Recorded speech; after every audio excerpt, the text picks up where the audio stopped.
하나님 말씀 읽겠습니다. 요한복음 1장 35절에서 마지막 51절입니다. 또 이튿날 요한이 자기 제자 중 두 사람과 함께 섰다가 예수께서 거니심을 보고 말하되 보라 하나님의 어린 양이로다. 두 제자가 그의 말을 듣고 예수를 따르거늘 예수께서 돌이켜 그 따르는 것을 보시고 물어 이르시되 무엇을 구하느냐. 이르되 랍비여 어디 계시오니까 하니 랍비는 번역하면 선생이라. 예수께서 이르시되 와서 보라. 그러므로 그들이 가서 계신 데를 보고 그날 함께 거하니 때가 10시쯤 되었더라. 요한의 말을 듣고 예수를 따르는 두 사람 중 하나는 시몬 베드로의 형제 안드레라. 그가 먼저 자기 형제 시몬을 찾아 말하되 우리가 메시아를 만났다 하고, 메시아는 번역하면 그리스도라. 데리고 예수께로 오니 예수께서 보시고 이르시되 네가 요한의 아들 시몬이니 장차 게바라 하리라 하시니라. 게바는 번역하면 베드로라. 이튿날 예수께서 갈릴리로 나가려 하시다가 빌립을 만나 이르시되 나를 따르라 하시니 빌립은 안드레와 베드로와 한 동네 벳세다 사람이라. 빌립이 나다나엘을 찾아 이르되 모세가 율법에 기록하였고 여러 선지자가 기록한 그 일을 우리가 만났으니 요셉의 아들 나사렛 예수니라. 나다나엘이 이르되 나사렛에서 무슨 선한 것이 날 수 있느냐. 빌립이 이르되 와서 보라 하니라. 예수께서 나다나엘이 자기에게 오는 것을 보시고 그를 가리켜 이르시되 보라 이는 참으로 이스라엘 사람이라 그 속에 간사한 것이 없도다. 나다나엘이 이르되 어떻게 나를 아시나이까. 예수께서 대답하여 이르시되 빌립이 너를 부르기 전에 네가 무화과 나무 아래 있을 때 보았노라. 나다나엘이 대답하되 랍비여 당신은 하나님의 아들이시오 당신은 이스라엘 임금이로소이다. 예수께서 대답하여 이르시되 내가 너를 무화과 나무 아래에서 보았다 함으로 믿느냐. 이보다 더 큰 일을 보리라. 또 이르시되 진실로 진실로 너에게 이르노니 하늘이 열리고 하나님의 사자들이 인자 위에 오르락내리락 하는 것을 보리라 하시니라. 아멘. 하나님께서 여러분과 제게 주시는 말씀은 요한복음 1장 35절에서부터 마지막 51절입니다. 이 말씀을 통하여 주님을 소개하고 싶은 내 이웃은 누구입니까? 주님을 소개하고 싶은 내 이웃은 누구입니까? 이런 제목으로 말씀을 전하겠습니다. 오늘이 2021년도 52주째 마지막 주일입니다. 여러분 한 해 마지막 주일을 축복하고 한 해 마지막 한 주를 주의 이름으로 축복합니다. 잠시 서로 인사 좀 나누실까요? 어제는 많이 나왔는데 오늘은 어제 나와서 힘들었는지 오늘 주일을 깜빡 잊어버렸는지 오늘 좀 덜 나오는 것 같습니다. 여러분 모두 마지막까지 믿음 가운데서 승리하시고 여러분이 기도하는 것들이 이루어지시기를 주의 이름으로 축원합니다. 저는 연말 연초만 되면 바쁩니다. 주일 예배에다가 또 성탄 예배, 또 성구 영신 예배, 거기다가 새벽 작정 기도회까지. 그래서 연말이 되면 언제 시간이 지나갔지 할 정도로 정신없이 분주하게 살다가 연초를 맞이하게 됩니다. 그래도 감사하지요. 주님과 여러분을 위해서 바쁘게 움직일 수 있다는 것 감사하고, 또 여러분 하나님께서 이 일을 감당할 수 있도록 제게 건강 주신 것에 대해서 저는 감사드립니다. 여러분의 건강에 대해서, 여러분이 하루하루 살아가는 것에 대해서 감사하신 적이 있습니까? 늘 감사로 하루를 살아가시고 감사로 하루를 마감하시고 감사로 한 해를 시작하시고 감사로 한 해를 마감하시기를 주의 이름으로 축복합니다. 내일부터 2주간 연속적으로 새벽 작정 기도회를 갖습니다. 많이 참석하시기를 주의 이름으로 축원합니다. 예. 이번에는 특별한 이벤트가 없으니까 다음 이벤트 할 때 참석하겠다 하지 마시고, 연말 작정기도 얼마나 중요합니까? 한 해를 내가 돌아볼 수 있고 말씀 가운데서 나를 비춰볼 수 있고, 연초 한 해를 설계하면서 말씀에 붙들려지고 기도 가운데 산후를 시작할 수 있다는 게 얼마나 좋을까요? 더군다나 하나님께서 기가 막히게 날짜를 이렇게 잘 맞춰주셔가지고 연말과 연초를 2주간 연속 작정하며 기도할 수 있도록 하신 것에 대해서 여러분 감사하시고, 이번에 많이 작정기도에 참석하시기를 주님의 이름으로 축원합니다. 저는 어제 성탄절부터 시작해서 앞으로 계속해서 요한복음을 연속적으로 설교하려고 합니다. 연속 설교를 준비하고 있습니다. 어제 예수님의 탄생을 기념하는 성탄절이잖아요. 그 예수님의 탄생에 맞춰서 계속해서 요한복음 1장부터 21장까지 말씀을 전하겠습니다. 요한복음을 통해서 사도 요한이 만났던 그 주님을 다시 한번 우리가 만나면서 그 은혜 가운데 머무르고 평생 그 주님과 함께 행복한 삶을 살아가시기를 주님의 이름으로 축원합니다. 하나님께서 오늘 본문의 말씀을 통해서 주시는 첫 번째 메시지는 내가 먼저 주님에 대한 확신을 가져야 합니다. 내가 먼저 주님에 대한 확신을 가져야 합니다. 라는 사실입니다. 35절과 36절의 말씀을 보겠습니다. 또 이튿날 요한이 자기 제자 중 2사람과 함께 섰다가 예수께서 거니심을 보고 마르되 보라 하나님의 어린 양이로다. 여기 요한이 자기 제자 2사람과 함께 섰다. 이 요한은 누구를 가리키냐면은 사도 요한이 아니라 세례 요한입니다. 예수님의 제자 중 세례 요한을 따르던 2사람이 있었어요. 다시 말하면 세례 요한의 2 제자가 있었는데 그 2 제자가 누구냐 하면은 바로 사도가 되었던 요한, 오늘 본문 요한복음을 기록한 요한과 그들의 베드로의 형제 안드레입니다. 이 2사람이 처음에는 세례 요한을 따랐어요. 세례 요한을 따랐던 것은 세례 요한이 그 당시 많은 사람들에게 주목의 대상이었습니다. 혹시 저분이 메시아가 아닐까? 저분이 다시 오신 엘리야가 아닐까? 아니 어떤 선지자가 아닐까? 이런 생각을 가지고서 많은 사람들의 관심을 가지고 있는데 사도 요한도 그리고 안드레도 그의 관심을 가지고 그 세례 요한을 따르게 됩니다. 그런데 어느 날 세례 요한으로부터 이런 말씀을 듣습니다. 36절에 보면은 보라 하나님의 어린 양이로다. 예수님이 지나가시는 걸 보면서 예수님을 향하여 사람들에게 말하기를 보라 하나님의 어린 양이로다.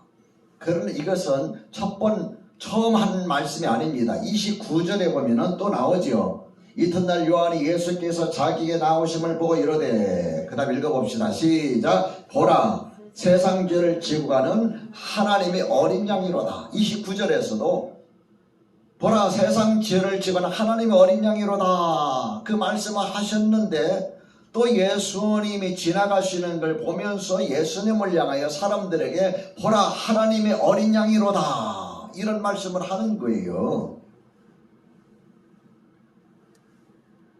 그러면서 예수님에 대해서 무엇인가 어떤 분인가를 쭉 이야기합니다. 내가 세례 줄 때에 하늘로부터 소리가 들렸다. 그에게 세례를 주라. 그래서 내가 이분이 하나님의 아들이심을 내가 증언한다. 이 말 들었을 때에 요한과 안드레가 예수님을 쫓아갑니다. 그래서 랍비여 선생님 어디 계십니까? 어디에 계십니까? 와서 봐라. 그래서 이 요한과 안드레가 예수님이 계신 곳에 가서 같이 머무르면서 대화를 하다가 깨달은 것이 이분이 진짜 우리가 기다리던 메시아라는 사실 확신한 겁니다. 그러니까 사도 요한과 안드레가 예수님을 따르게 된 것은 예수님에 대한 확신, 다시 말씀드리면 하나님께서 보내신 메시아, 기름 부음 받은 자, 장차 우리를 구원하실 그분에 대한 확신을 갖게 된 거예요. 제가 오랫동안 목회하면서 항상 마음속에 참 의아하게 생각했던 것이 예수님을 믿으면서도 예수님에 대해서 정확하게 아시는 분이 그렇게 많지가 않다라는 사실이었어요. 예수님을 믿는다 하면서도 온전히 예수님을 따르지 못하는 까닭은 뭐냐? 예수님에 대한 그 지식이 너무 조각조각이에요. 어떤 분은 예수 믿으면서 병을 고쳤어요. 그래서 예수님은 병 고치시는 분. 어떤 분은 예수님 아주 윤리적인 말씀하셔서 그래서 예수님 윤리적인 분. 예수님 어떤 고상한 말씀 철학적인 분. 예수님 로마 정부에서 한간 것처럼 보이는 예수님께서는 사회주의 개혁주의자 뭐 이런 여러 모습으로 조각 봐요. 그래서 그 모습밖에 볼 수가 없어요. 그러다 보니까 성경에서 말씀하고 있는 예수님께서 진짜 우리가 말씀하시고자 하는 예수님이 정확하게 이 머릿속에 잘 그려지지 않아요. 그래서 신앙생활을 하면서도 예수님에 대한 확신이 뚜렷하지 못하기 때문에 여러분, 우리가 신앙이 흔들리기도 하고 의심하기도 하고 이렇게 되는 거지요. 예수님에 대한 확신이 무엇보다 더 중요한 것을 여러분 기억하시기 바랍니다. 예수님을 따랐던 마태나 마가나 요한이나 그리고 예수님에 관해서 이야기를 들어서 기록한 누가나 모두가 다 그때 하고 싶었던 이야기가 예수님이 누구이신가? 여기에 집중을 했어요. 그만큼 예수님이 어떤 분이신지 아는 것이 중요하다는 거예요. 제가 성경 공부하면서 제일 중요하게 여기는 것이 성경 공부 예수님이 누구신가? 예수님을 만나보셨습니까? 실과로 된 성경 교재입니다. 성경 공부 교재. 우리 문성주 집사님은 계속 하고 있는데 굉장히 중요합니다. 그거 기초가 안 놓아지면요 평생 우리 믿음이 든든한 반석 위에 세워지지 않아요. 제가 어제 여러분의 그런 말씀했지 예수님이 누굽니까? 라고 고등부 때 질문하니까 예수님이지 누구냐? 그거 말고요. 왜 예수라고 이름을 지었습니까? 아빠 엄마가 이름 지었으니까 예수가 아니겠어요? 근데 성경 뭐라고 그랬어요? 그가 자기 백성을 그들의 죄에서 저희들의 죄에서 건질 자 구원자라는 의미를 가지고 있는 이름이에요. 예수, 구원자라는 말이죠. 여러분, 우리가 예수님에 대한 확신 대단히 중요합니다. 여러분 확신이 있습니까? 예수님에 대한 확신이 언제 흔들리냐면요, 우리가 어려움 당할 때, 위 가운데 빠질 때, 문제가 해결되지 않을 때, 내가 기도했는데도 기도 응답이 잘 안 될 때, 난 이렇게 해달라고 기도했는데 그렇게 한 게 아니라 엉뚱하게 이루어진 것처럼 느껴질 때 우리는 예수님에 대해서 믿음이 흔들리기 시작해요. 그래서 때로는 낙심하기도 하고 어떤 분은 의심하기도 하고 어떤 분은 주저앉아 버리기도 하고 그렇습니다. 예수님을 정말 성경에서 말씀하신 가까이 갈수록 그 믿음 가운데 세워질수록 확신이 진짜 흔들리지 않다는 걸 기억하십시오. 이 확신은 어디서 나올까요? 요한과 안드레 예수님에 대한 확신은 어디서 나왔을까요? 그가 따르던 세례 요한, 보라 세상 죄를 지은 하나님의 어린 양이로다 두 번씩 반복적으로 듣고 나서 예수님에게 가서 예수님과 함께 머무르면서 예수님께로부터 말씀을 들을 때에 바로 거기서 확신이 생긴 거예요. 다시 말씀드리면 믿음은 들음에서 납니다. 로마서 10장 17절에 보면 그러므로 믿음은 들음에서 나며 들음은 그리스도의 말씀으로 말미암았느니라. 믿음이 어느 갑자기 뚝딱 생기는 것이 아니라 말씀을 들을 때에 믿음이 자라기 시작하고 반석 같은 믿음으로 생기게 되는 거예요. 말씀을 안 들으면 반석 같은 믿음일지라도 그 믿음이 점점 작아지게 되고 나중에 흔들릴 수밖에 없게 됩니다. 그러면 여러분 하나님의 말씀을 잘 들으시고 하나님의 말씀을 읽으시고 그래서 여러분 예수 그리스도가 누구이신지를 더 깊이 많이 알아가셔서 예수님에 대한 확신 가운데 머무시기를 주의 이름으로 축원합니다. 둘째로 주님을 소개할 사람에게 내가 찾아가야 합니다. 처음 세례 요한을 따르던 두 제자가 예수님을 따르니 예수님께서 묻습니다. 무엇을 구하느냐? 랍비여 어디 계십니까? 와 보라. 그래서 예수님이 머무신 곳에 잠시 머물면서 예수님과 함께 지내다가 그 후에 안드레가 제일 먼저 누구를 찾아갔느냐면 그 형제인 베드로를 찾아갑니다. 우리가 메시아 만났다. 너무너무 기뻐서 우리가 메시아 만났다. 그래가지고 이 베드로를 예수님께로 데려옵니다. 41절 한번 읽어볼까요? 41절 시작. 그가 먼저 자기 형제 시몬을 찾아 말하되 우리가 메시아를 만났다 하고 그가 먼저 자기 형제 시몬을 찾아 그랬어요. 43절에 보면은 이튿날 예수님께서 갈릴리로 나가려 하시다가 빌립을 만나게 돼요. 그래서 나를 따르라 하니까 빌립이 예수님을 따르게 됩니다. 이 빌립은 안드레와 베드로와 한 동네 베세다 사람이라고 그랬어요. 빌립이 예수님을 따르면서 그 마음에 확신 가졌던 것도 이분이 우리가 기다리던 메시아다라는 확신이었어요. 그래서 빌립이 또 45절에 보면 누구를 찾아갑니까? 빌립이 나다나엘을 찾아 그랬어요. 그러면서 말하기를 여러 율법에 기록하였고 모세가 율법에 기록하여 여러 선자가 기록한 그 일을 우리가 만났으니 요셉의 아들 나사렛 예수라. 에이 웃기지만 나사렛에서 무슨 선한 것이 날 수가 있느냐. 다시 말해 개천에서 용이 날 수가 있느냐. 그런 비슷한 의미입니다. 나사렛에서 무슨 선한 것이 날 수 있느냐. 빌립이 뭐라고 합니까? 물러나지 않고 와서 봐라.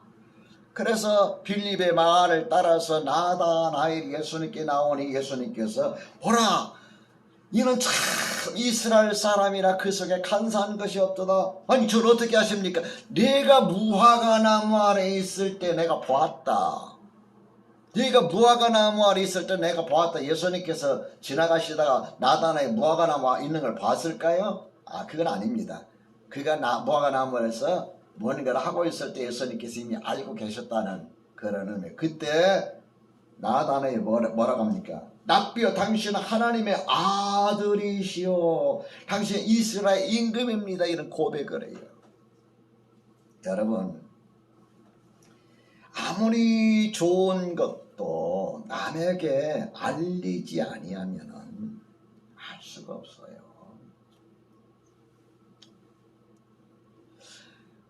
예수님이 참 좋은데 진짜 좋은데 방법이 없네. 알릴 방법이.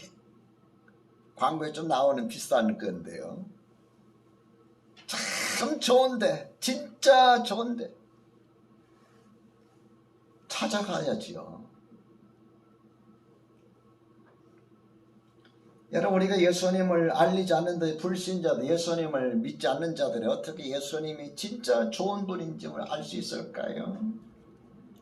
제가 요즘 나이가 좀씩 드니까 사람들이 만나면 서로 이야기가 딱 두 종류입니다. 하나는 은퇴 어떻게 할 거냐. 나 그러면 참 어떤 때는 답답해. 마지막까지 최선을 다하는 것이 목회자의 모습인데 목사님 은퇴 준비되어 있습니까? 나는 은퇴 준비 아니야. 마지막까지 목회 최선을 다하는 게 준비입니다. 저는 그렇게 얘기하고 사모님 계시니까 제가 거짓말 안 하는 거 아마 아실 거예요. 그러면서 이제 주로 하는 이야기가 뭐냐면 건강에 대한 이야기예요. 건강 이야기. 주로 건강 이야기. 다시 말해서 뭘 먹으니까 좋아지더라. 건강해지려면 뭘 먹어야 된다. 아이고 어디 아프다니까 그거 어디에 뭐 먹으면 좋다더라. 뭐 이런저런 건강에 대한 이야기예요. 아픈 데가 낫더라. 뭐 이런저런 이야기. 여러분 아픈 사람들은요 자기 아팠던 그것과 관련된 누군가가 아팠었는데 어떻게 해서 치료받고 회복되었다더라 하면은요 귀가 솔깃해집니다. 그렇죠? 건강하니까 여러분 그 모르는 거예요. 건강하니까 관심이 별로 없는 거예요. 건강하지 않으면은 뭐 먹으니까 아이고 허리 이거 그냥 싹 났더라 뭐 하더라 하면은 솔깃해져요. 없는 돈 다 긁으면서 한번 먹어볼까.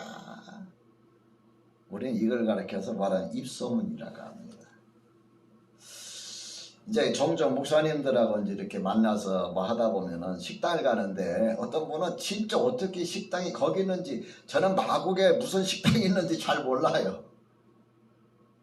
어떻게 그 골목골목에 그 식당이 있는지 또 산속 깊은 곳에 그 식당이 있는지 기가 막혀요. 인터넷에서 쳐도 안 나오는 게 있어요. 네. 얼마 전에 신문 보니까 그 파주의 어디 시골에 라면만 끓여서 파는 가게가 있어요. 음식점이. 노인 부부가 하는데 한 그릇에 2,500원이랍니다. 근데 딱 팔 것만 팔고 문 닫는데요. 늦게 가면 먹지도 못하고 그냥 돌아와야 된답니다.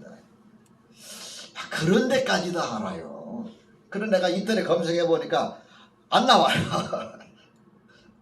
티맵에 안 나와. 그 다음에 네이버 쳐보니까 네이버에도 안 나와요. 근데 어떻게 알아요? 입소문이에요. 입소문. 야, 소문이 나면은 그 시골까지 찾아가고 소문나면 산속까지 찾아가고. 제가 30대로 기억이 나는데요. 김천에 집회해달라고 해서 내려간 적이 있습니다. 한두 일 동안 집회하고 이제 있는데 그 목사님이 맛있는 음식점이 있다고 그래요. 아니 김천에 무슨 맛있는 게 있어요. 서울보다 뭐 어떻게 했어요? 그때 그분이 서울에서 계시다 내려갔기 때문에 서울보다 끝내준대요. 그래서 그분의 차를 타고 가는데 여러분 음식점이 주로 번화가에 있습니까? 아닙니까? 지금은 이제 외곽에 있지만 주로 번화가잖아요. 예? 먹거리촌 이런데 주로 가자는데 이분이 차를 타고 가는데 먹거리촌으로 가는 게 아니라 시골 막 산길로 해서 막 들어가는 거예요. 아니 목사님 어디 가시는? 아니 좋은 데 있다니까 조금만 기다려 보세요. 한 20분인가 30분인가 산속을 헤집고 들어가는데 갑자기 뭐가 툭 터지면서 장수가 나타난 차들이 얼마나 많은지요. 그 김천 거기에 송어횟집이었어요. 처음 제가 송어를 먹어봤어요. 거기서. 야, 어떻게 그 20분 30분 되는 그 거리를 골목을 그 산길을 찾아서 갔을까요?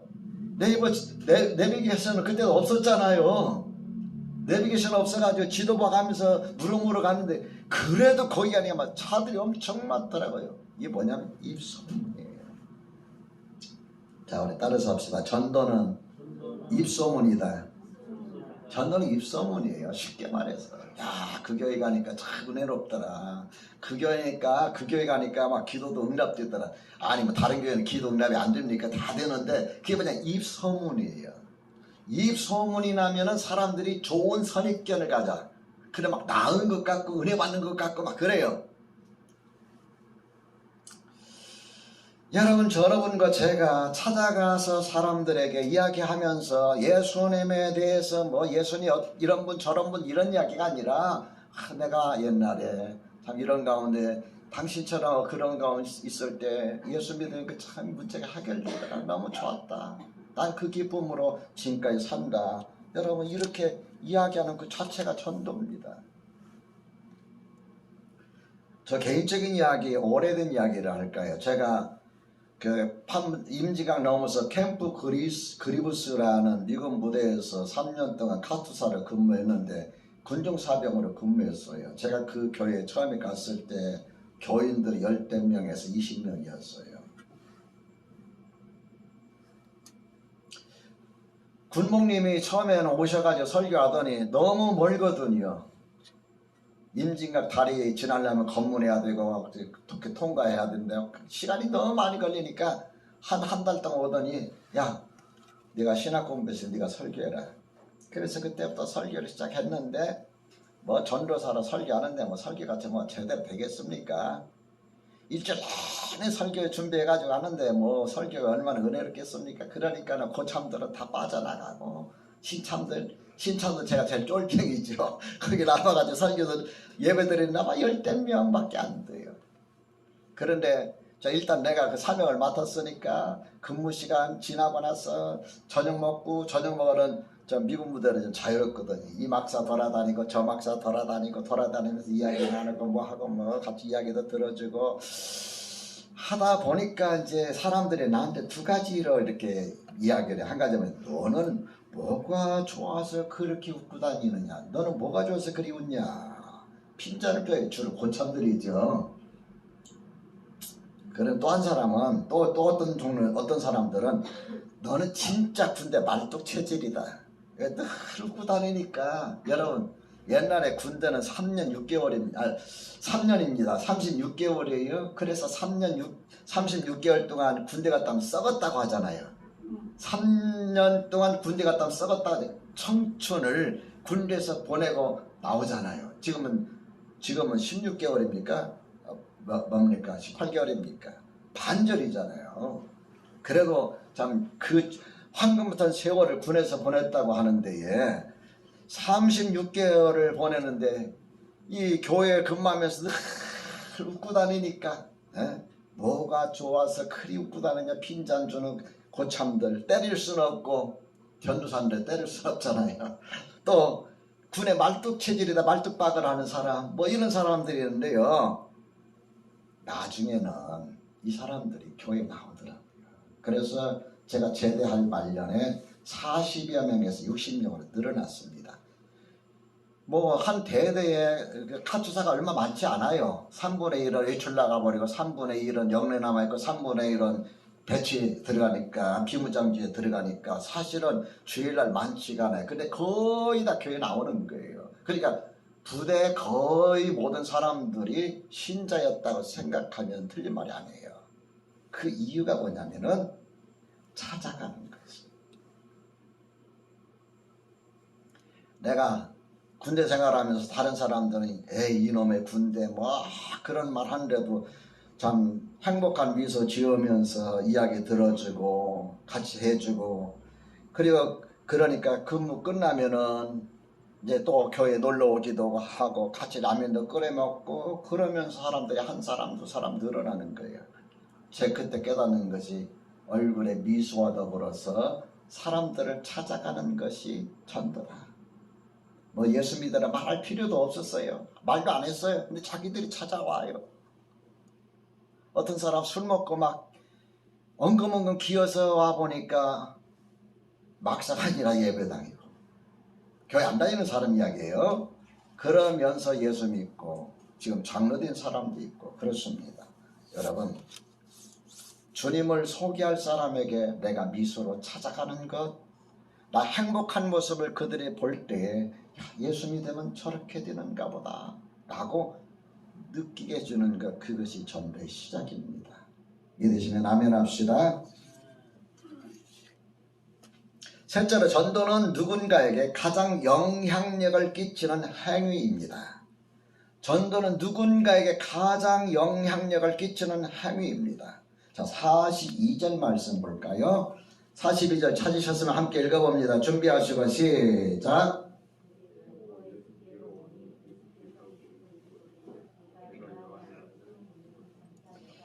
예, 마스크를 하니까 잘 안 들려요. 내가 요한의 아들 시몬이니 뭐라 그랬어요? 장차 게바라 하리라. 요한의 아들 시몬이니 장차 게바라 하리라. 게바는 번역하면 베드로라. 원래 베드로 이름 뭐예요? 시몬입니다. 시몬인데 예수님께서 베드로를 만나자마자 이름을 지어줬어요. 베드로, 게바, 베드로라. 그 의미가 뭐예요? 반석이라는 의미입니다. 반석. 이 베드로가 지금은 사람을 물고기를 낚는 어부지만은 장차 너는 크게 될 사람이야. 반석 같은 지도자가 될 사람이야.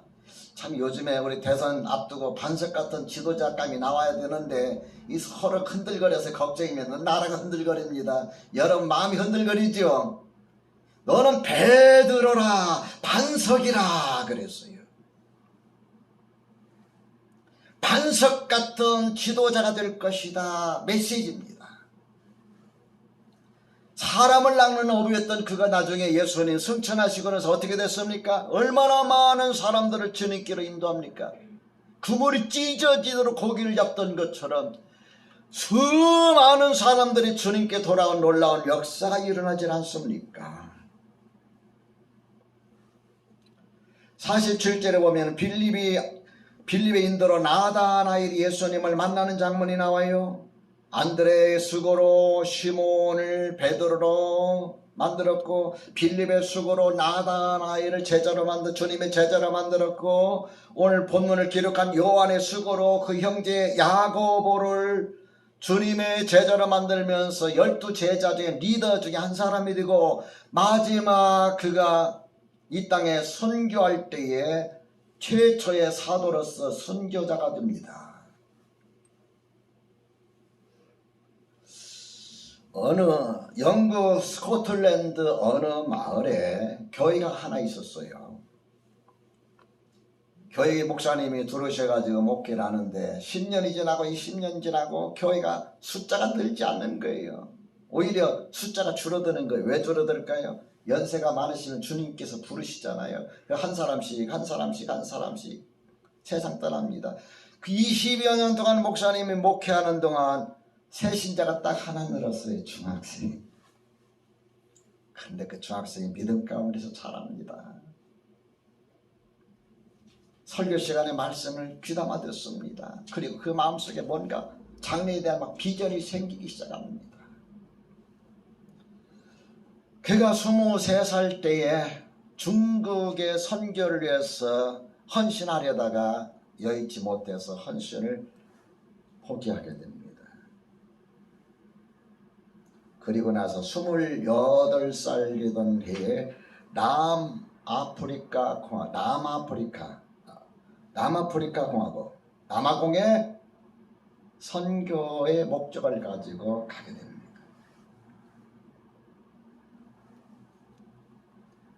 그리고 60세에 잠비아에서 숨을 거둡니다. 그가 아프리카에서 했던 그 사역들이 엄청났어요. 빅토리아 폭포가 어디 있습니까? 빅토리아 폭포를 이 사람이 지었어요. 그 원주민들이 뭔가 막 우렁차게 쏟아지는 천둥 같은 소리에 원주민들이 쏟아지는 소리에 가까이 가지를 못한, 그래서 원주민들은 악마가 사는 곳이라고 해서 못 갔어요. 접근을 못했어요. 그래서 이 선교사님이 사람들을 데리고 가보니까 악마가 사는 곳이 아니라 엄청난 막 폭포수가 쏟아져 내려, 그 쏟아져 내리는 소리가 천둥 소리와 같았던 거예요. 그 이름을 영국의 여왕의 이름을 따서 빅토리아 폭포라는 이름을 지은 거예요. 아프리카를 횡단하고 또 횡단하고 하면서 아프리카를 개발하고 발견하고 많은 사람들, 잘못된 포로로 노예로 끌려가는 사람들을 위해서 여러 가지 뭐랄까요, 인권 운동을 벌이고 복음을 전하고 하면서 결국 하다가 60세에 잠비아에서 숨을 거뒀는데, 이 사람이 누구냐 아시는 분?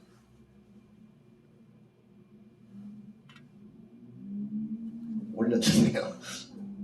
혹시 몰라요? 한국말로 살아있는 돌, 리빙스톤입니다. 리빙스톤이 그 말하자면 소식 끊겨서 스탠리라는 기자가 그를 찾았어요. 그래서 리빙스톤과 스탠리입니다. 아프리카 선교에 일생을 바쳤던 사람. 그 사람이 그런 훌륭한 사람이 될 수 있었던 것은 어렸을 적 중학교부터 고등학교 지내면서 그 교회 목사님이 설교했어요. 그러니까 여러분, 그 목사님이 전도는 못해가 한 사람밖에 못했지만 그 한 사람이 어떤 일을 했어요? 아프리카라는 그 미지의 세계에, 미개발의 세계에 엄청난 영향을 미친 거예요. 사랑하는 여러분, 우리가 많은 사람들을 주님께로 인도하지 못한다 할지라도 내가 한 사람을 주님께 인도할 때에 좁게 생각하면 교회 자리 하나 채우는 거예요. 좁게 생각하면요, 아주 좁게 교회 하나 채워서 한 사람 한 사람 늘어나는 것이고, 우리가 좀 넓게 생각하면 한 영혼을 구원하고 그 영혼이 자라서 교회 일꾼이 되고 그 가운데 또 자라서 사회에 누군가에 또 영향력을 끼치는 사람이 되고 그들 가운데 또 어떤 사람이 한 시대에 영향력을 끼칠 수 있는 사람이 된다는 것, 이것이 어디에서 시작되느냐? 나의 지금의 영향력입니다. 전도는 한 사람 데려다 앉히는 데서 끝나는 게 아니에요. 그 영혼들을 주님께 데려올 때 그 영혼이 예수님 만나는 순간 삶이 바뀌고 그 영혼이 신앙이 자라서 교회 일꾼이 되고 그 영혼이 교회에 또 사회에 또 누군가에 영향력을 끼치고 그 시대에 영향력 끼치는 사람이 되는지 누가 알겠습니까? 그러므로 저 여러분, 내년 한 해는 저 여러분이 내가 이 다음에 돈 많이 벌어서 이 다음에 잘 돼서 누군가에 도와주었다, 그것은 여러분 될런지 안 될런지 모르는 이야기예요. 저는 그 말을 잘 안 믿어요. 지금 내가 할 수 있는 최선의 영향력은 주님을 모르는 사람을 주께로 인도해서 구원받은 사람이 교회 하나님 앞에 하나님의 일꾼이 되고 그 사람이 더 자라서 사회에 한 시대에 영향력을 끼친다면 내가 비록 한 사람을 인도했다 할지라도 얼마나 큰 일을 한 사람일까요? 오늘 기억하세요. 안드레가 베드로를 주님께로 인도했을 때 그 베드로는 3,000명 5,000명을 주님께로 인도하는 리더가 되었어요. 요한이 자기 형제 야고보를 인도했을 때에 주를 위해서 순교할 수 있는 최초의 선교 사도가 된 겁니다. 기억합시다. 저 여러분의 작은 영향력이 이와 같은 일을 할 수 있다는 걸 기억하면서 한 해 마무리하시고 내년을 설계하시는, 기도하시는 그런 삶이 되시길 주의 이름으로 축원합니다.